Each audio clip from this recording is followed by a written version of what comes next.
Welcome everyone to our MS Translate interview today. It's my pleasure to be joined by Kerry Cassidy. Kerry is a member of the MS Translate community who's been a big supporter and contributor to MS Translate now for a number of years.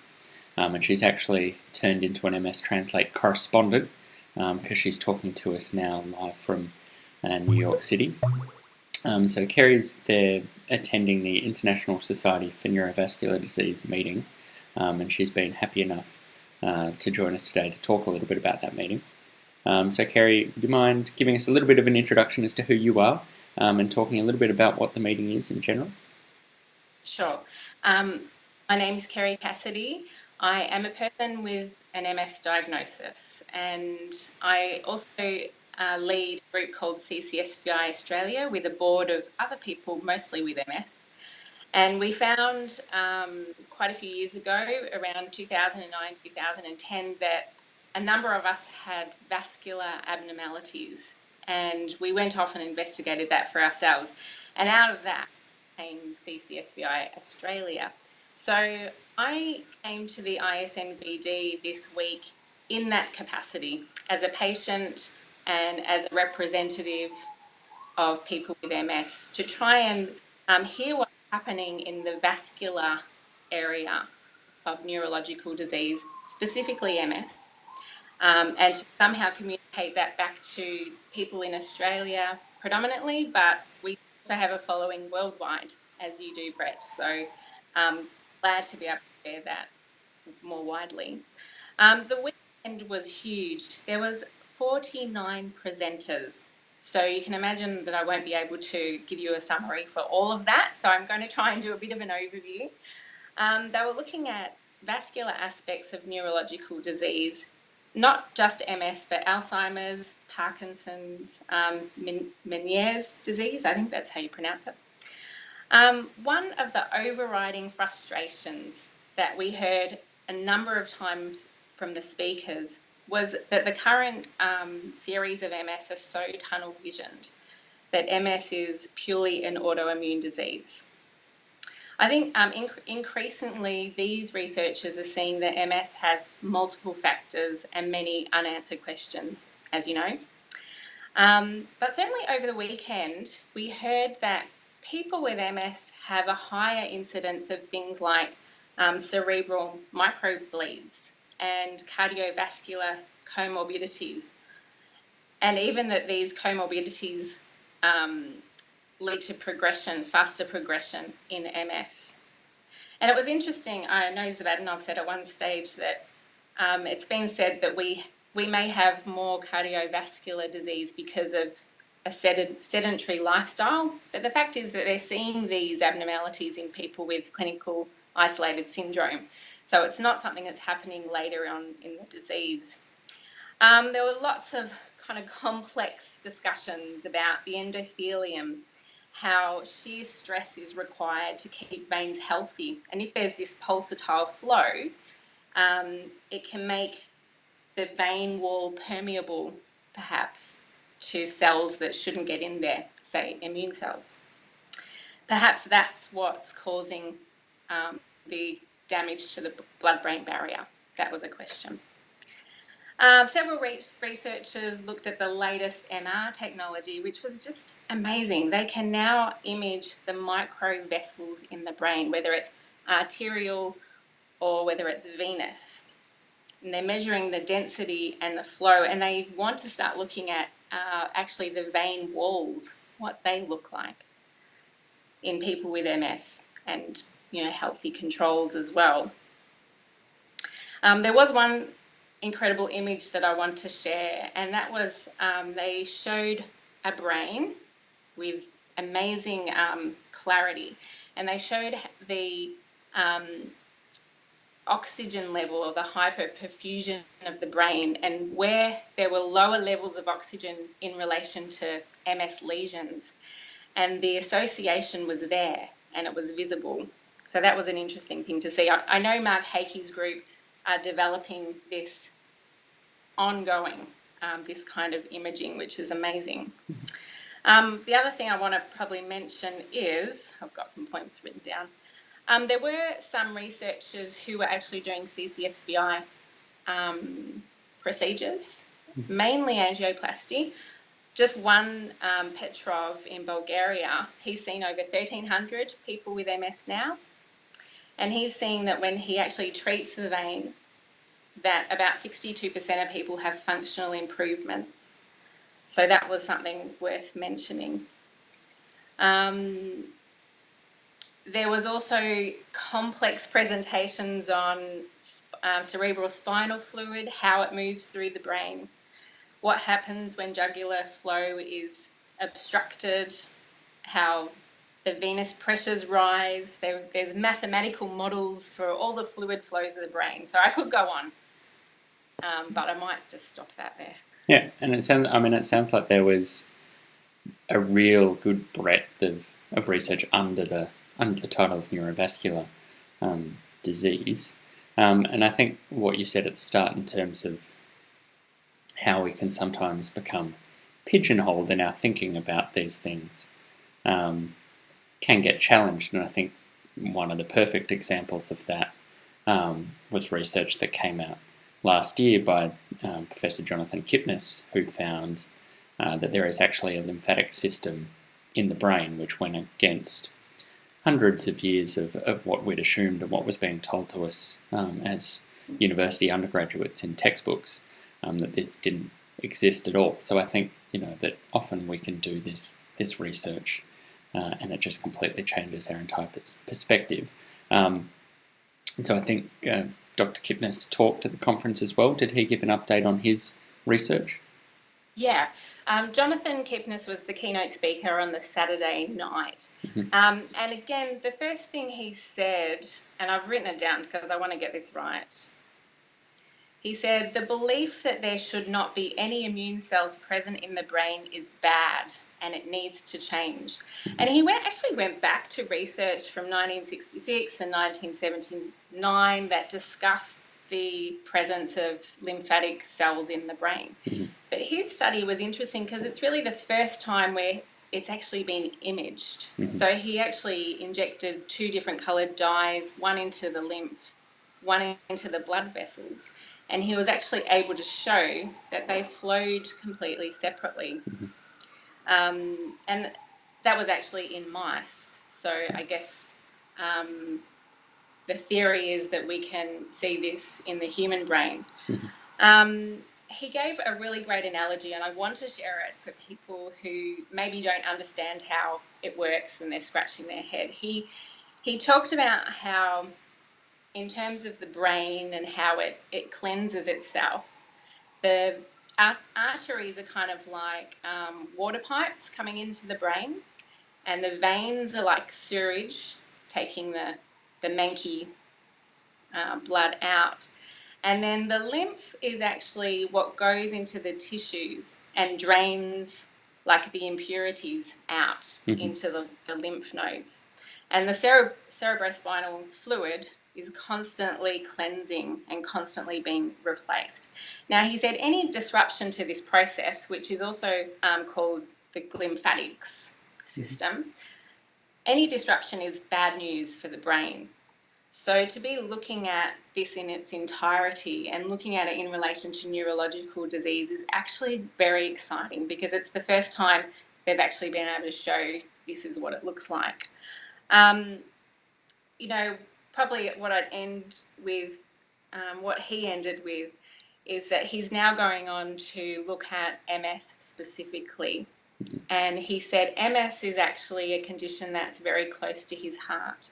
And that was very encouraging to hear as a person with MS, that he has a real keen desire to get to the bottom of it, not just for MS, but for other neurological diseases as well. Yeah, and I think having spoken to Jonathan in the past as well, you really get that sense from him of being someone who is very committed to his work, very committed to finding out these answers, and very excited, I think, about there's a genuine level of excitement in terms of the things that he's finding. And one of the things that he mentioned during the interview that we did with him last year was how it was really important for him when they first found this out to get the message out there so that other people can now be doing their research in light of their findings, not to keep it closed and to just keep it for them to be working on, but that his hope was now that everyone would be able to look into this and look into everything in a new light. So I think that, again, is really important and a sign of the sort of person behind the research.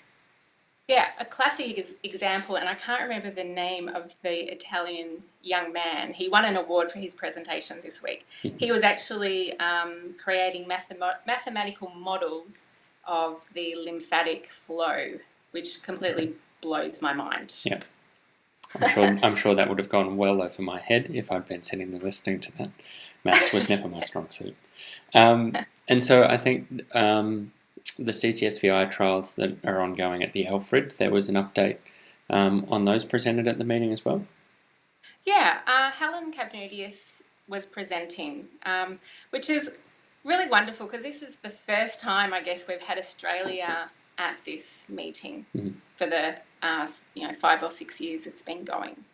And I think we have a very significant piece of information to add to the global story, because our study is the only one that has a sham arm, so is actually truly testing for placebo effect. Because when people go in for the procedure, they may or may not actually be treated, but they don't know whether they have been or not because of, I can't remember what it's called now. They have a medication, but they don't have a memory of what's happened. So one thing that they were able to show in the small cohort they've done so far is the people who were not treated showed no improvement. And why that's significant is it shows that there was actually no placebo effect for those people. It was 14 people who received placebo right at the start. So where we were told as patients, oh, it's all in your head, it's placebo effect, they actually haven't been able to show placebo effect in the study to date. Okay. The other thing that was said was that there were people who did experience real benefit and improvement in EDSS. It's not statistically significant yet, 0.08, but we need more people for it to be powered sufficiently, and this is our challenge. This is only a 30-people trial so far, so preliminary in many ways. The other really important point to make is they haven't disproved the theory. The study at the Alfred hasn't come out after 30 people and said there's nothing to this. They've actually found in 80% of people that they tested that they had CCSVI, or they had impaired brain blood drainage. So those 80% went off onto treatment trial. The other 20%, we just don't know. Maybe there's another factor involved. Maybe there's things going on deeper into the brain that we just can't see.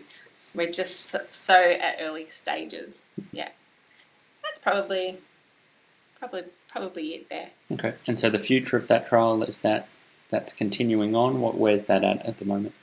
Yes, so I've had assurances from those at the Alfred that the study is continuing. Hoping that we'll have another cohort starting shortly. We have some funding. We don't have enough funding for the whole 160 people yet. And I guess we were hoping that this first cohort would put some runs on the board and hopefully free up some interest and get more funding for that. The other thing is they've been validating some new endpoints. So that's why there's been a bit of a delay in the study, and doing a lot more collaboration with what people are doing in other centres. So I think that's a good thing, that it's not just racing ahead at the level they were maybe 5 years ago when the study was written, but now bringing in some new knowledge to the study. And that's, I think last time we talked, is that study, the initial pilot studies, published or going to be published soon? Is that? I believe that a paper's being drawn. Okay. The timeline, I couldn't tell you. Trust me, as having been in research before, I know what that's like. All right, well, we don't want to take up too much of your time, but maybe as sort of a last thing, sort of as the general overview, and I think the insight into the research that's been discussed there has been fantastic, and I'm sure people will be really interested. for people with MS, what sort of stuff is likely to be coming out in the future? What should they be looking out for? Yeah, I think without doubt, I've walked away feeling that there's a general agreement that people with MS do have comorbid cardiovascular disease of all sorts of variations, whether it's CCSVI, whether it's hypertension, whether it's micro bleeds in the brain. It's clear that people with MS have a higher incidence of these things, and that smoking is a risk factor, all of these things. So I believe that people with MS need to have better cardiovascular screening, because if you have a comorbid condition that can be helped or treated, it may well just serve you better in terms of progression, whether it's CCSVI, whatever it is. And I think the challenge is for us that when you are diagnosed, you have your MRI, you perhaps go on a medication, but you are kind of pigeonholed into this is what your disease is. And it's easy to overlook some other things that may be affecting your health. And so part of, I know what we're doing with the MS Network of Care is a petition to our federal health leaders predominantly to get testing and assessment for people with MS available from diagnosis and during the course of having MS, because we believe that even just being able to have that information could really help. So if you want to sign our petition, it's on our website. There's a link. Easiest way to get there is mshope.com.au. So I think that's probably the bottom line. Okay. Definitely, it was clear that CCSVI is real. It was said as strongly as by Petrov from Bulgaria that he believes the venous side of MS occurs before lesions occur. So there's a lot of controversy, but I think a lot of hope in being able to open up new frontiers in MS. I just hope that neurology and the kind of traditionalists in MS can start to open their minds up going forward. Well, and I think the hope is that meetings like this and getting some more exposure to research like this, and I think that's why when researchers like Jonathan Kipnis get this widespread exposure for their research, hopefully that starts to extend out. And there is this understanding that more research needs to be done in this area, and that the more research that we can do in, and this is neurovascular, and this is every area, is that we need answers, because the reality is, for as much MS research as we have done, and there is fantastic research going on all over the world in lots of different areas, but we still have many questions that we don't have answers for, and some really basic questions that we still don't have answers for. And that is because the research is difficult and it is an extremely complicated disease to understand. But any sort of research that leads us to get better answers and a better understanding is really important. So, and as you say, I think we need to understand, and I think this comes back to what you say, that people are more than their MS. And this is a point that we've had a few times come from people in our community, and also that we've tried to talk about.